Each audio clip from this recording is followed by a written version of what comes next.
So please join me in welcoming Sakinah Hofler.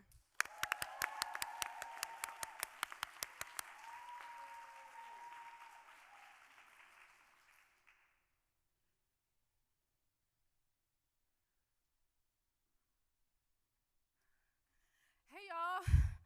Whew. All right. Thank you all for, weathering, the terrible weather outside, and thank you for coming out.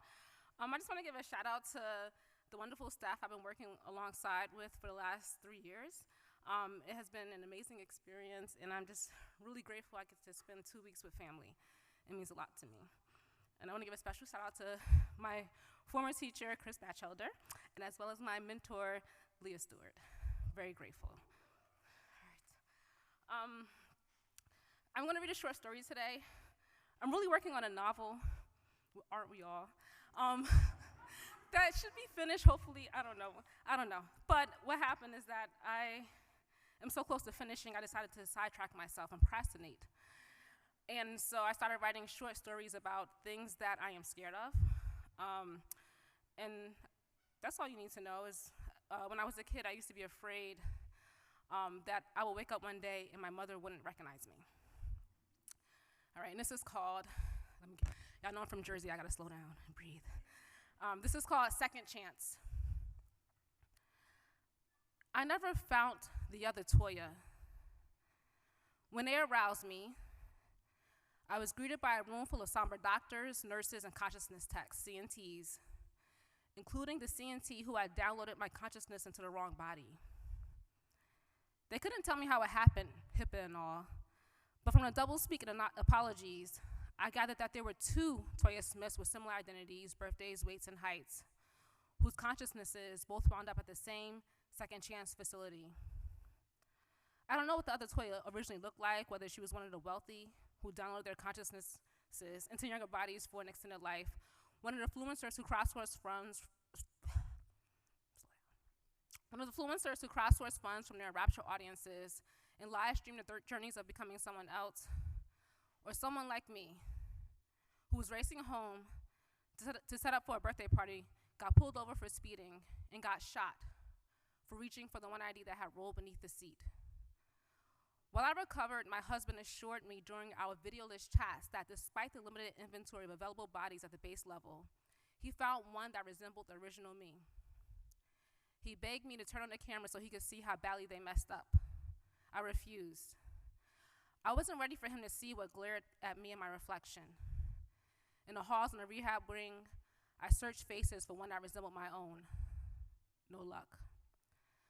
The CNT who made the error visited me to tell me doctors used to leave scalpels and scissors in patients by mistake in the 20th century. Mistakes, he said, are not intentional. I told him to get the fuck out my room. When I was allowed outside visitors, my husband did a full stop at the door and cursed, something we always agreed we'd never do in front of our daughters, the ones who were clinging to his hands at that very moment. When I opened my arms for them and said, "I'm your mother," they didn't run into them. Jasmine dropped the bouquet of lilies she'd been holding. My husband, all 6'3" of him, crumpled into the visitor's chair and started to cry. My girl started crying, I started crying. When the attending doctor had the nerve to enter the room and ask, "What's wrong with you all?" Maya looked him in the eye and said, "My mommy was black. This woman is white." "We don't talk like that anymore," the doctor said. "Your mommy is right here." He looked like the type of guy who did 4,000 crunches every day and spearfished endangered sea life on weekends. "Your mommy is still your mommy. She just looks a little different." Maya, my lion, glared at him. "This is very different, doctor." Very different indeed. When we got home, things shifted. Maya and Jasmine started to put themselves to bed. Maya reading bedtime stories to 3-year-old Jasmine. Maya tucking Jasmine into bed before climbing into her own. Maya getting Jasmine ready for school. Maya flossing and brushing Jasmine's teeth. My husband spent long hours calling lawyers, ones he knew and ones he found on a search. They all looked at the contract he signed and told him the same thing. Nothing we can do. The recent Supreme Court ruling in Second Chance's favor made it difficult to sue. One lawyer told him I was fortunate a quick-thinking EMT had uploaded my consciousness when they reached my original body. My husband had a little under 2 hours to make a decision before my consciousness started degrading, at which point there would be no second chance. Later, he told me he had not read the contract. He had a choice: a $3.25 million payout from the Victims of Police Shootings Act, or a chance to continue my life by downloading my consciousness into an available body. In the ironclad 68-page contract, there was a clause absolving second chance from any liability for, quote, consciousness download digression, including but not limited to the rare occasion of a, quote, improper destination download.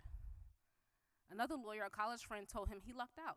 The current market rate for base level bodies was $10 million. His friend's husband badly needed a new, muscular, cancer-free body.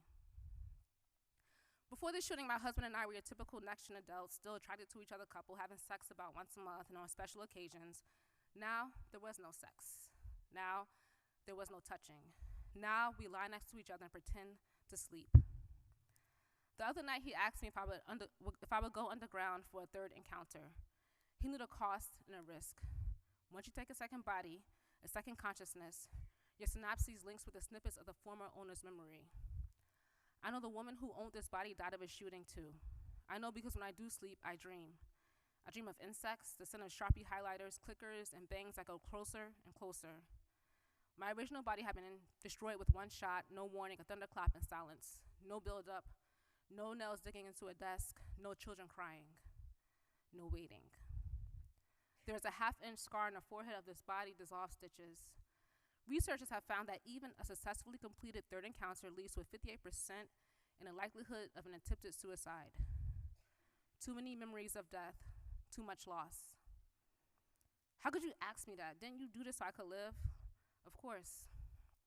I was just thinking of solutions. My daughters quiz me. When's Jasmine's birthday? Do I remember the time we went to Sesame Place and couldn't find the right tram? Do I still like Indian food?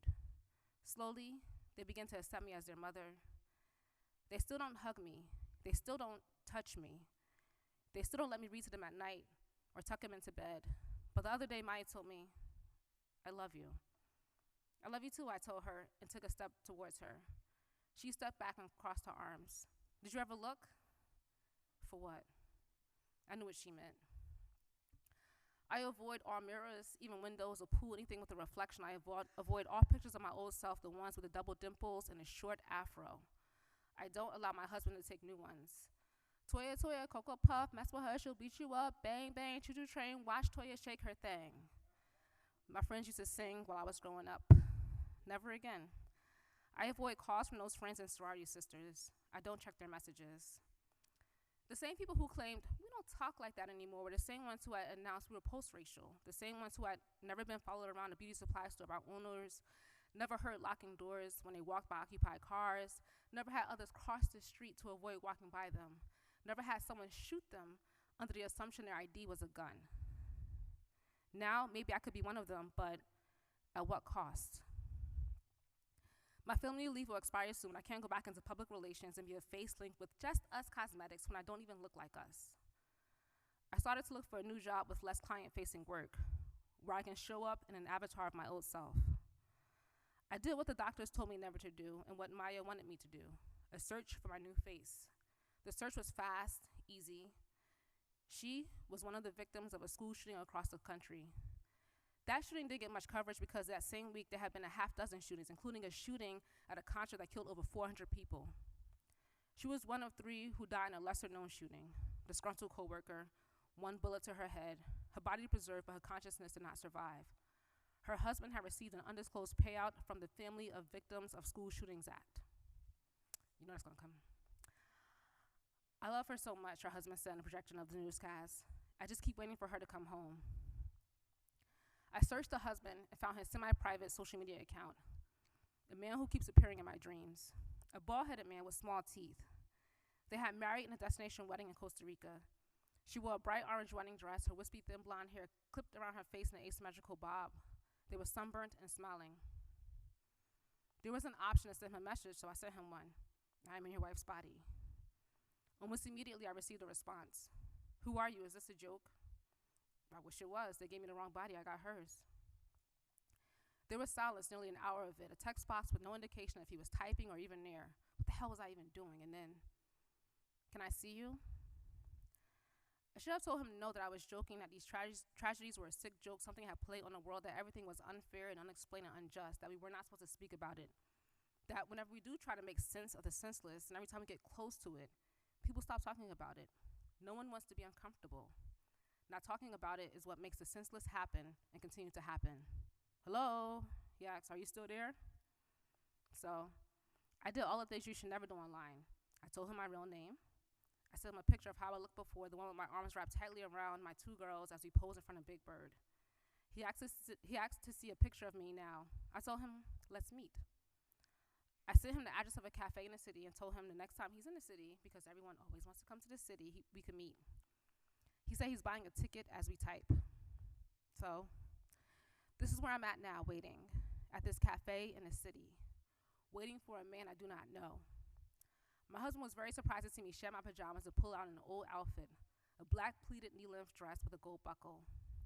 I told him I was going to see an old friend, and he didn't ask who. Instead, he asked, aren't you afraid of people seeing you? I told him I needed to get out the house.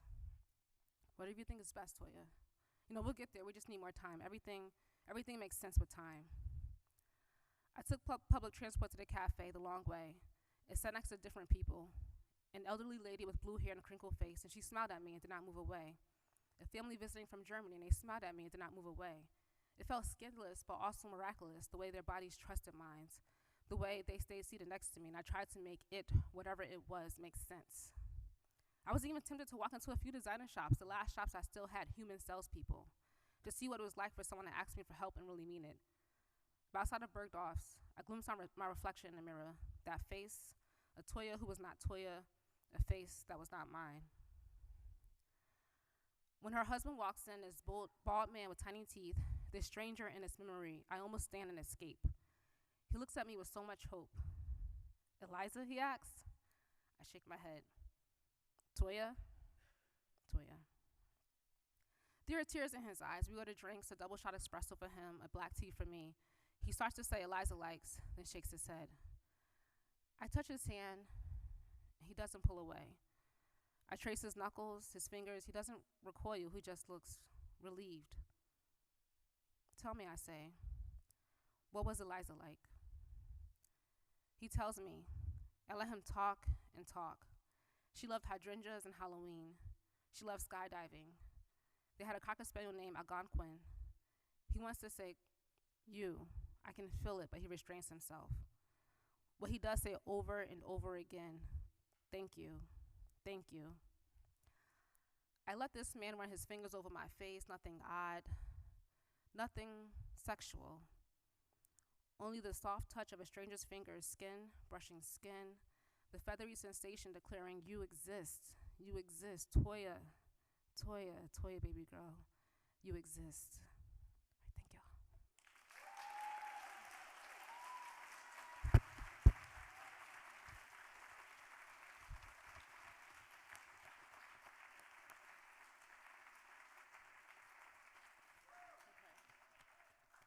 I am so sorry, Meredith, who's going to come up to the stage next.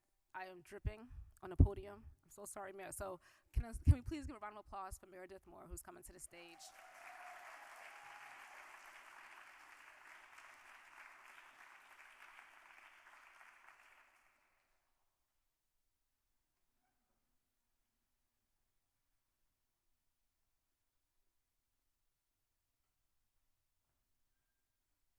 Thank you.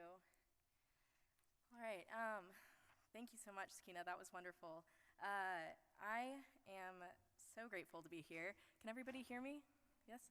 Okay. I would love to thank my wonderful 3 bosses, Adam, Gwen, and Leah. Y'all have been amazing to me and are so wonderful for bringing me here and allowing me on your staff. I'm going to read from a longer work in progress. It is hopefully eventually shaping up to be a novel. But yeah, these are 2 parts of later chapters. They have similar themes, so I thought I would read them together. And we are starting sort of in the middle of things when these 3 young women are out having a night on the town. So,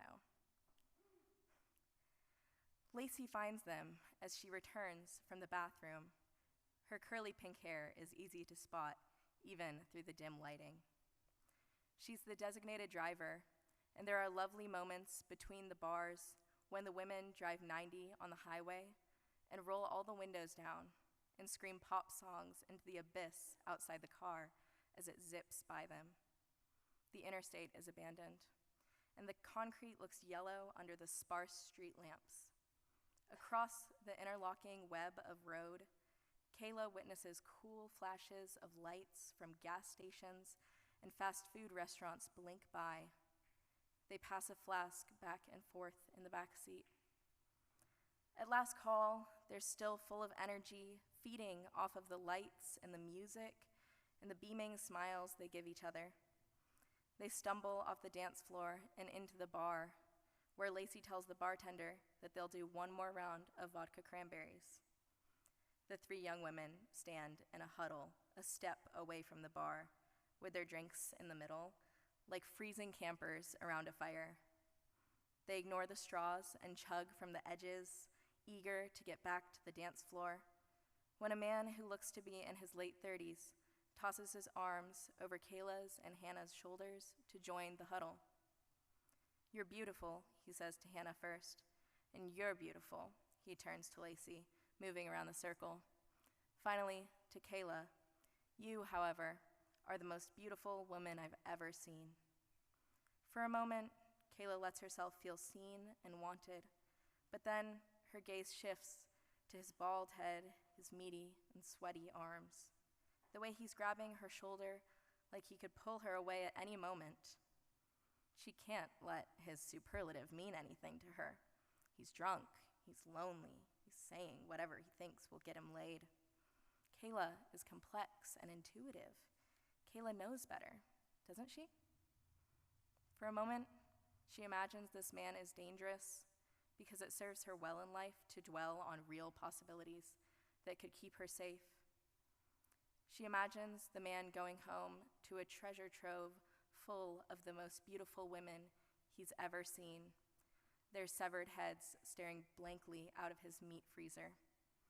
"So beautiful," he murmurs into the near darkness of his garage. "The most beautiful," he tells them. They say nothing, caught in a vision of eternal fear, the scream plastered on their waning faces. Kayla physically shudders. Her drunk brain swims. "Go away," Hannah says firmly to the man, ducking out of his grip. Kayla snaps into action and shrugs him off too. When Kayla thinks of the most beautiful woman she's ever seen, she thinks about celebrities first, the women that the media have labeled as beautiful, pushing them into Kayla's view on magazine covers, at grocery store checkout lines, and on billboards. At the movie theater, these women are big as giants, blown up on the screen, yet praised off the screen for their smallness, their thinness. On the screen, Angelina Jolie's nose is as wide as Kayla's waist as she munches popcorn in the seats. It's disharmonic. But then Kayla thinks about her friends, looking around at Lacey and Hannah. These are the most beautiful women in the world as well, and perhaps there's some truth to the statement that she could be one of them. Earlier in the bathroom, she ran into the most beautiful woman in the world, a stranger, her short, dark hair curled perfectly around her face, legs long and tan. In a way, Kayla knows beauty is in the eye of the beholder, not because it changes so much from person to person, but because her own beauty can only truly be commented on by someone genuine for it to matter to her. The bald man is at best inconsequential to Kayla's life. At worst, a serial killer lurking in the shadows. His motives are wholeheartedly ulterior, she knows, so his comment means nothing, but crawls under her skin nonetheless, marking her like dirty fingernails. It makes a scream catch in her throat like a bubble when she thinks about it. But then there are the genuine characters, the other women in the bathroom, for example, drunk off tequila shots, calling her beautiful because they know that it is the most important thing you can say to a woman when you mean it. When they say it, she feels it deep to her core. I have to go, Kayla tells her friends. And when they give her a worried look, she explains, to the bathroom. She sets her empty glass on the bar and heads toward the far end where the exit sign hangs under the bathroom sign. Outside in the cool night air, she takes a deep breath and feels her fingertips itching. She has needs that the repulsive men at these clubs do not satiate. She has someone filling up her mind like smoke in a burning house. She takes out her phone, scrolls down to his name, call. It rings and rings. She pulls the phone away from her ear to check the time. It's past 1 a.m. He could be asleep, but it's a Saturday night. Voicemail. Beep. So Kayla says, "Hey, it's me. It's Kayla Blackmore. Just calling to say hey. Just calling to say, do you want to maybe get lunch this week? If not, that's cool if you're busy or whatever. I think it'd be nice. To catch up, I mean. Let me know. Anyway, bye." Just as she hangs up, Lacey pops her head out of the door. "Kayla? Oh, fuck, there you are. We were worried for a sec. We're leaving. Let's go." And so she follows her friends to the car. She can't see anything but the heels of Lacey's boots as she walks. She can't pay attention to the outside, to the lights that diffuse the pitch darkness of the freezing parking lot, to the askew parking blocks, to the faded paint on the concrete. She can only take in the air to her lungs, claim a little of the outside world for a moment, have a place and a bit of atmosphere that belongs solely to her, have a lungful of oxygen, and give the world back her carbon dioxide like she matters, like she's more than just a speck floating around downtown, following blindly, aim unknown. Next chapter. She didn't find Selena's page on purpose. She didn't scroll through all the pictures, holding her thumb back carefully and intentionally for fear of leaving an accidental like, a trace of herself, because she cared. She doesn't care. She doesn't care that when Selena's black jeans wrap around her butt in that side profile picture, the curve is algebraic in its perfection. She doesn't care that at the top of her waistband, where the silver button hugs the hole, it doesn't even look strained. And above that, there's a shadow from her abs. Her raven dark hair falling around her in a curtain, like someone bent the fabric of space itself so she could wear it perfectly straightened to the bar. Her dainty jewelry, her slim neck, her bright teeth. The teeth. The apps are good these days. They take years of coffee staining and replace it with paper white. You can apply the same effect to your eyes. The way Selena's shine, Kayla has to wonder if she has. It's likely. Kayla and Lacey sat in the attic bedroom of Lacey's childhood home, freshman year of college. Kayla had followed her back to Georgia over a long weekend, in between getting lost on back roads while listening to old One Direction and trying every ice cream spot around so Lacey could prove that the one by their college has the best milkshakes ever. The two girls got bored, and Lacey opened her laptop. It was a picture of the two of them lazing out on the sand of the riverbank, pale skin shrouded in wet bikini fabric, taken the day before. At the river, Lacey pointed out where there was a rope swing, showed Kayla where she and her high school friends carved their names into the tree and how much the carving had faded. Lacey, before her hair was ever dyed, the reddish-brown curls falling over her face as she concentrated, glasses pushed up her nose, clicked on Photoshop and uploaded the picture. "Just a couple little touch-ups," Lacey explained. Kayla watched in fascination as Lacey defined her waist, erased cellulite, and made herself tanner. "Wow," Kayla whispered. She thought of all of Lacey's other photos, how flawless she always looked for her 1,000 Instagram followers. Her boobs always looked perky, her abs always defined, her thighs slim, her hair shiny. Was it all fake? If not, how much? "Don't you think that's like lying?" Lacey leveled her with a glare. No bullshit, as ever. "Who cares if it's lying? We live in a society, Kales. That society is ruled by men and magazines that tell us we have to look a certain way. All of the models on our feeds are using Photoshop, girls that our prospective boyfriends follow and drool over. If they're using it to get ahead, why shouldn't we? It's already fucked up that we as women, especially young women, today are held to such a high beauty standard. We are the victims of the industry. It's gotten in my head anyway, and fucked me up. So if it makes me feel better to adjust the pics a bit before I post them, if it soothes my anxiety, then I'm gonna do it, she sighed. Don't judge me, Kales. I don't, Kayla replied fearlessly. I get what you said. It makes sense. Do what you need to do. Lacey played with her split ends nervously. Do you want me to adjust you at all in the picture? Kayla looked over Lacey's forearm at the screen. She studied herself, the way her pale legs reflected the sun, the awkward angle of her arm, the fact that anyone with eyes could clearly tell she was sucking in her stomach, with the way her ribs stuck out unnaturally. But she couldn't go down that road because once she did, she couldn't turn the car around. She knew it then. No, that's okay, she replied sheepishly. Now she stares into the face of a woman with the same ideas, the same propensity for touch-ups and face tuning. Selena. Gorgeous before the touch-up, heavenly with them. Selena is lovely in person, a vision. But Kayla knows exactly why she does it, why her eyes look ghoulish with their bright white quality. Kayla could do it. She could turn off her phone and pick up her cat and a book, and next time she ignites the engine on her car, turn the wheels toward the gym and move in a way that makes her sweat and smile. She could lose Lyle like extra weight.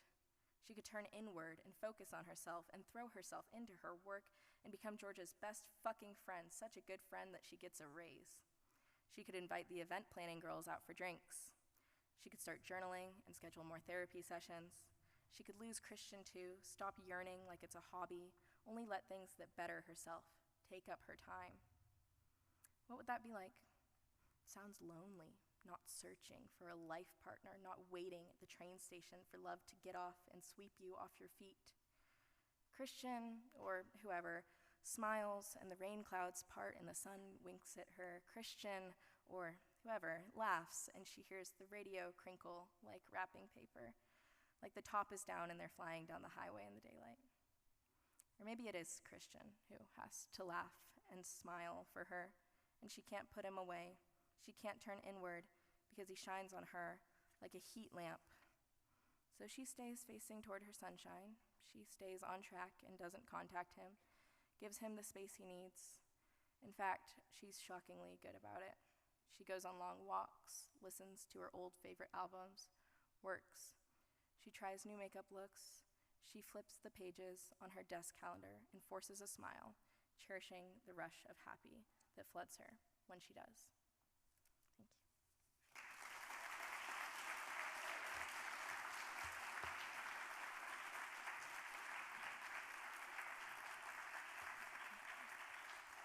Please welcome Nathaniel Nelson.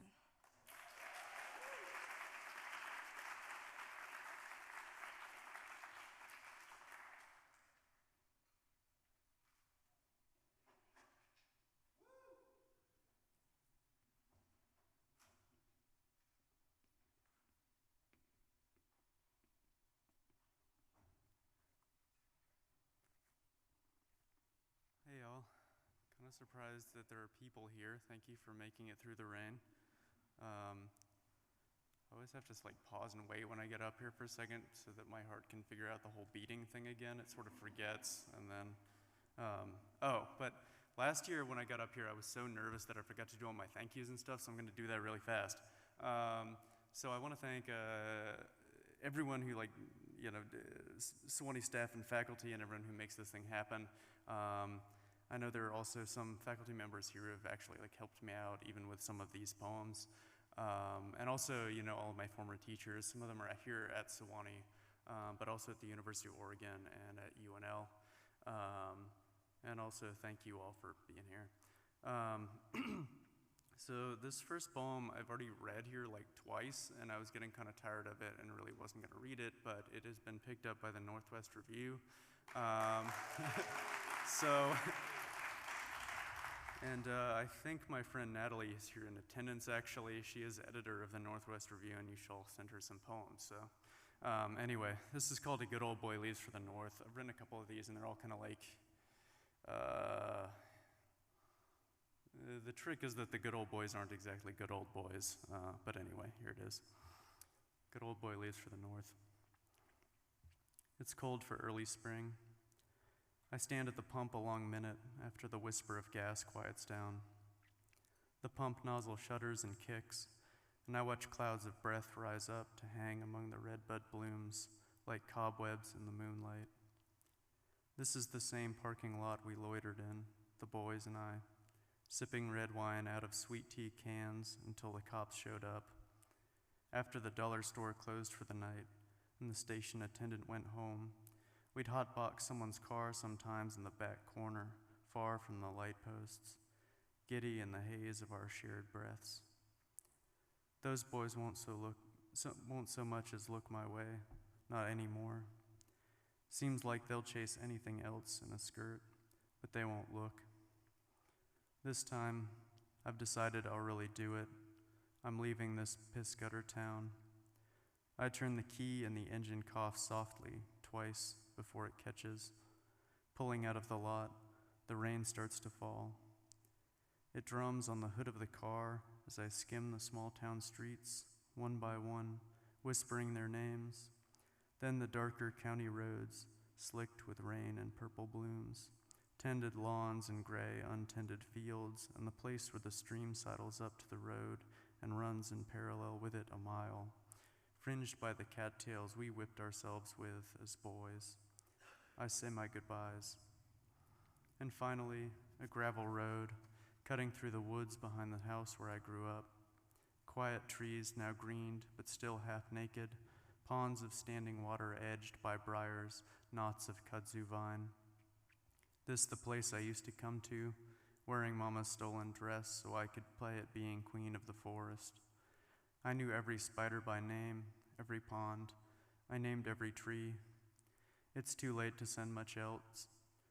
I've reached the ends of the woods now, taking the on-ramp onto the highway, breaking into moonlight bright and lonely as taillights ahead. Spider moon that guides this web of asphalt, guide me now. Shiver the right county roads with a twitch of the leg so I know which to take. I'm not ready yet to be cocooned in smoke and breath. I'll run down these roads like rain on silk. Okay, so this next one is called Poem for Male Pattern Baldness. It was a really, it was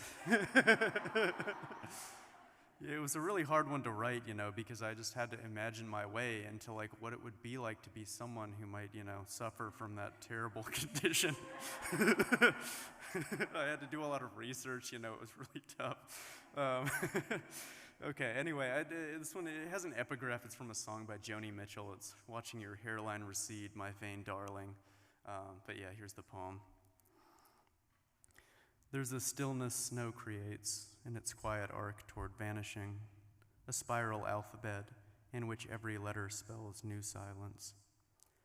I told my mother that I was ugly at 6, not because I was ugly, but because there was a swelling inside me I couldn't name. And as she assured me I was handsome, I refused until she grew tired and angry and sent me away. The word she couldn't use to name me then yawned like a mouth with no tongue, and I was the single clear note that rang in that mouth. And when I realized years later what the word was, it fell like a blanket of snow, like pale disappointment over my previous life.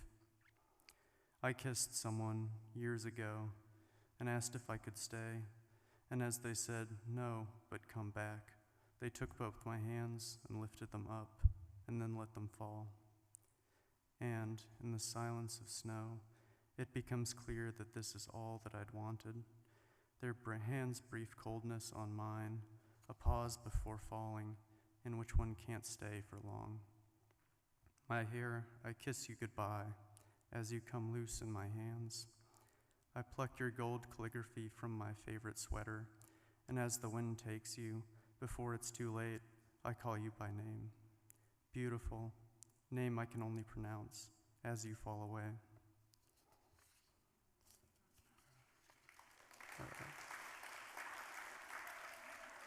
I don't think it's time for that yet, y'all. I'm not quite done. Okay, so this next poem is called Jesus.